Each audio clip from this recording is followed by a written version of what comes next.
6S Plus. Which device delivers the more impressive benchmarks? Which device gets you from point A to point B the fastest? We're going to answer all those questions in this video. Spoiler alert, this is a prime example of how benchmarks are not everything. So let's get right into it. On both the Nexus 6P and the iPhone 6S Plus, I ran 3 benchmark applications to test the performance of each device based off their internal specifications. The first app I ran was Geekbench 3. It's kind of the go-to benchmarking app to test the CPU performance of a device. The first time I ran this test with no other apps running in the background, the Nexus 6P received a single core score of 1,166 and a multi-core score of 4,388. The iPhone 6S Plus received a single core score of 2,507 and a multi-core score of 4,378. But I decided this wasn't good enough. I wanted to run the test a second time to see if these numbers were accurate and if they differed much at all. On the second test, the Nexus 6P received a score of 1,108 and a multi-core score of 4,254. The iPhone 6S Plus received a single core score of 2,539 and a multi-core score of 4,435. The multi-core scores were clearly the most similar, but the iPhone 6S Plus pretty much blew the Nexus 6P out of the water in terms of the single core performance. There's really no comparison here. The next benchmark I ran was Antutu benchmark, which tests the CPU and graphics performance. The Nexus 6P received a score of 49,716, while the iPhone 6S Plus received a score of about 59,133, which is nearly 10,000 points more than the Nexus 6P. The very last benchmark I ran was 3D Mark, the best benchmarking app to test the GPU in my opinion.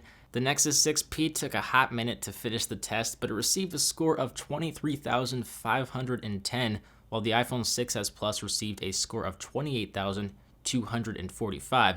Not a huge difference here, but once again, the iPhone 6S Plus outscored the Nexus 6P.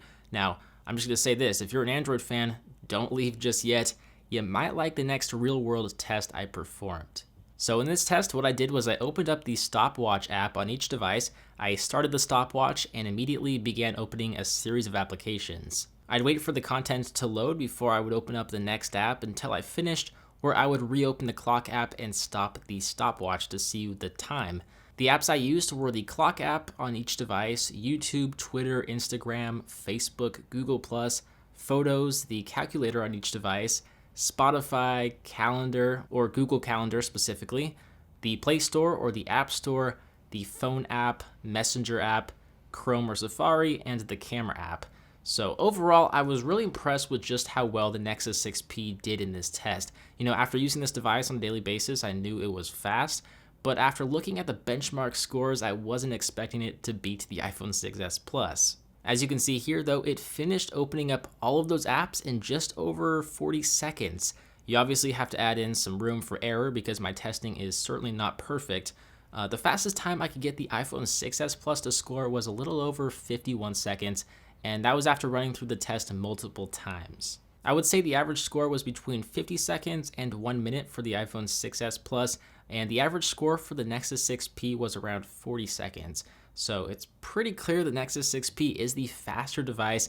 It's faster than the iPhone 6S Plus in real-world usage and everyday usage. So once again, as much as I like to use benchmarks to quickly compare devices, they are certainly not everything. I mean, between the iPhone 6S Plus and the Nexus 6P, the Nexus 6P is the faster device, despite the iPhone 6S Plus significantly outbenching it. With that said, let me know which 2 devices you'd like me to compare in a comment down below. If you guys enjoyed this video, don't forget to give it a big thumbs up. It really